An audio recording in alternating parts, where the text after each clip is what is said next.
మాజీ శాసనసభ్యుల 9వ వర్ధంతి వేడుకలు మోపాడు గ్రామంలో ఘనంగా నిర్వహించారు. అభిమానులు భారీగా హాజరై ఆయనకు నివాళులర్పించారు. కనిగిరి నియోజకవర్గంతో పాటు పలుచోట్ల నుండి అభిమానులు పెద్ద సంఖ్యలో తరలివచ్చి నివాళులు అర్పించారు.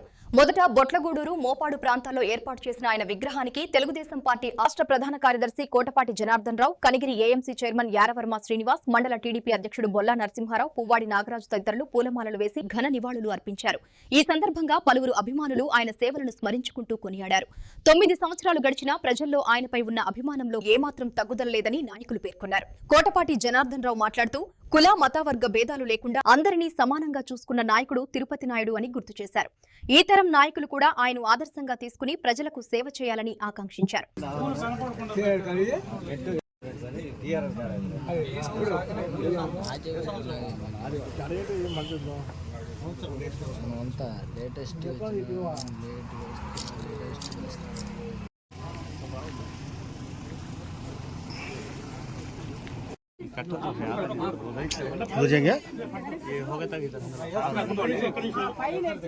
తిరగండి.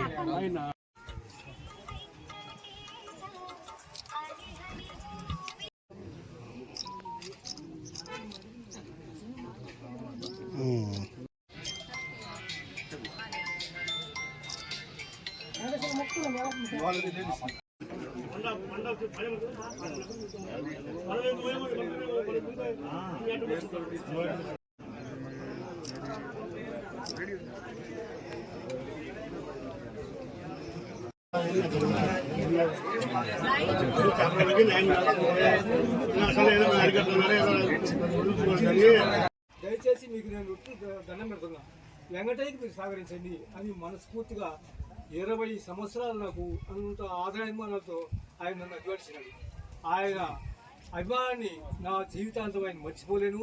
అటువంటి వ్యక్తి రాజకీయాలకు ఎవరైనా రావాలని మరోసారి పంచి కట్టుకొని ఎదిరి మోటార్ సైకిల్ మీద తిరుగుతూ ఉండేవాడు. అప్పట్లో ఉన్న రైతులందరికీ కూడా కొంచెం బెటర్ గా కనిపిస్తుంది ఆయన జీవితం. కానీ ఆయన ఏ రోజు ఆయన కులం ఏందో మాకు తెలియదు.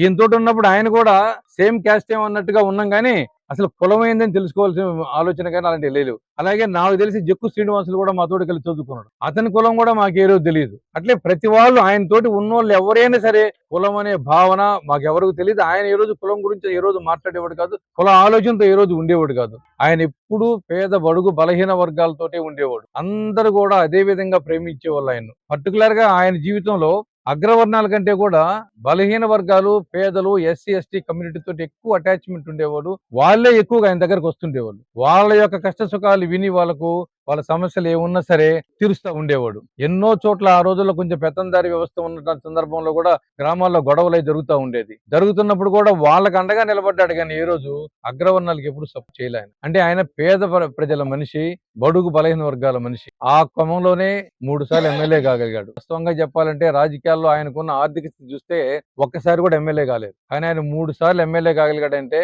ఆయన ప్రజలే గెలిపించుకునే వాళ్ళు. ఆయన ప్రజల అవసరాల కోసం గెలిపించుకునే వాళ్ళు. ఎందుకు ఈయన ఉంటే మనకు ఆయన దగ్గర మనం పోగలుగుతాము, మన పనులు చేయించుకుంటూ మనకు భద్రత అని చెప్పి. కనిగిరిలో కొంతమంది ముస్లిం కమ్యూనిటీ వాళ్ళు చెప్తుండేవాళ్ళు, పెద్ద ఆయన మీకు ఏం చేశాడయ్యా, ఆయన వల్ల మీకు ఏం ఒరిగింది, మీరు ఎందుకు ఆయన అంటే అంత అభిమానంగా ఉంటారని చెప్పి వాళ్ళు ఒకటే చెప్పేవాళ్ళు, పెద్ద ఆయన మాకేం చేయాల్సిన అవసరంలా, ఆయన కూర్చుంటే చాలు మేము ధైర్యంగా బతకగలం, అంత కాన్ఫిడెన్స్ మాకు, మా పని మేము చేసుకుంటాం, ఆయన మాకేం పెట్టాల్సిన అవసరం, చేయాల్సిన అవసరం, సొంతంగా చేసుకోగలము, మేము బ్రతకగలం, మాకు ఒక భద్రత, ఒక భరోసా ఆయన అని చెప్పేవాళ్ళు. అంటే ఆయన సామాన్యుడి పట్ల, పేద ప్రజల పట్ల ఎలా ఉండేవాళ్ళు అనేది అదొక ఉదాహరణగా తీసుకోవచ్చు. కమ్యూనల్ ఫీలింగ్స్ ఎక్కడన్నా వచ్చినా సరే అది ఇమ్మీడియట్ గా ఆయన దాన్ని అటాక్ చేసి సర్దుబాటు చేసి అలాంటి ప్రజల్లో రాకుండా కాపాడేవాడు. ఎక్కడ ఆయన టైంలో ఎక్కడైనా ఒక్క మచ్చకు కూడా ఒక ఇన్సిడెంట్ మనం చెప్పలేము. అలాంటి మనిషి. మన ఉదాహరణకు వెంకటన్న చెప్పారు. నమస్కారం. నాన్నగారు నాకు ఊహ తెలిసిన దగ్గర నుంచి ఆయన రాజకీయాల్లో ఉన్నారు. ఆయన జీవితం కెరీరే రాజకీయాలతో. నాకు తెలిసినంత వరకు ఈ ఊర్లో మోపాడు వార్డు మెంబర్ దగ్గర నుంచి అంటే తర్వాత ఎమ్మెల్యే. నేను ఈ రాజకీయాలతో నాకు ఎటువంటి సంబంధాలు. నేను నెల్లూరులో ఉండి చదువు అయిపోయిన తర్వాత వ్యాపారం చేస్తాను. చదువుకునేటప్పుడు ఆయన సమితి ప్రెసిడెంట్ గా పోటీ చేసి ఎలక్షన్ క్యాంపెయిన్ లో తిరిగాను. ఆ తర్వాత 83 ఎలక్షన్ లో కాశిరెడ్డి గారు పోటీ చేసినప్పుడు తిరిగాను. 89 నుంచి నేను నేను మిగతా టైంలో రాజకీయాల్లో ఎక్కడా కూడా ప్రత్యక్షంగా ఎక్కడా ఉండేవాడిని కాదు. ఆయన కూడా మా జోక్యం కోరుకునేవాడు కాదు, ప్రత్యక్ష జోక్యం కోరుకునేవాడు. ఎలక్షన్ల వరకు ఆయన ఉండేదానికి వచ్చేవాళ్ళం. ప్రతి ఎలక్షన్ కూడా నేనే నిర్వహించి ఈ డబ్బుకు సంబంధించిన వ్యవహారాలు నేను చూసుకుని, రాజకీయానికి సంబంధించిన వ్యవహారాలు ఆయన ఏ రోజు మా జోక్యాన్ని ఆయన కోరుకోలేదు. అదేవిధంగా ఆయన రాజకీయంలో ఆయన ఇబ్బంది పడే విధంగా మేము ఈ రోజు ఆయనపై ప్రజల్లో ఆయనపై ఉన్న అభిమానాన్ని అభిమానుల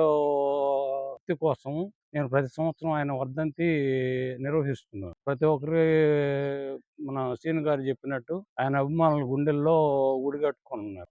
ఆయన పైన అభిమానులకు ఉన్న గౌరవంతో వాళ్ళని వాళ్ళలో ఆయన మీద ఉన్న గౌరవంతో గుర్తు చేసుకునే విషయాలు మాట్లాడుకునేదానికి సంవత్సరం వర్ధంతి సందర్భంగా ఇక్కడ కలుసు. అదేవిధంగా ఆయన జయంతి సందర్భంగా బొట్టగూడలో జనార్దన్ నిర్వహిస్తున్నారు. ప్రతి సంవత్సరం అక్కడ జయంతి నిర్వహిస్తుంటే ఇక్కడ వర్ధంతి. బండి ఆపి ఆయన బండిలో ఉన్న వాళ్ళని దించి ఈయన ఎక్కించుకొని పోయేవాడు. ఇక్కడ ఒంగోలు వెళ్ళిన తర్వాత కూడా ఈయన ఎక్కడ బయట తిరుగుతున్నా కూడా భోజనం ఉంటాయని కూడా నాగడ ఎక్కడ ఉండో పిలవనరా అని పిలిచి భోజనం పెట్టే వ్యక్తి మా తాతయ్య. అడిగేవాళ్ళంట, ఎందుకు పెద్ద ఆయన మరి గుర్తు పెట్టుకొని పిలుస్తున్నాం అని. మరి వాడి జేబులో డబ్బులు ఉండవరా, మీరైతే ఏదో ఒకటి బస్సు పట్టుకొని వస్తారు, బయట తింటారు అని చెప్పిన మహానుభావుడు మా తాత తెలియజేసుకు సెలవు.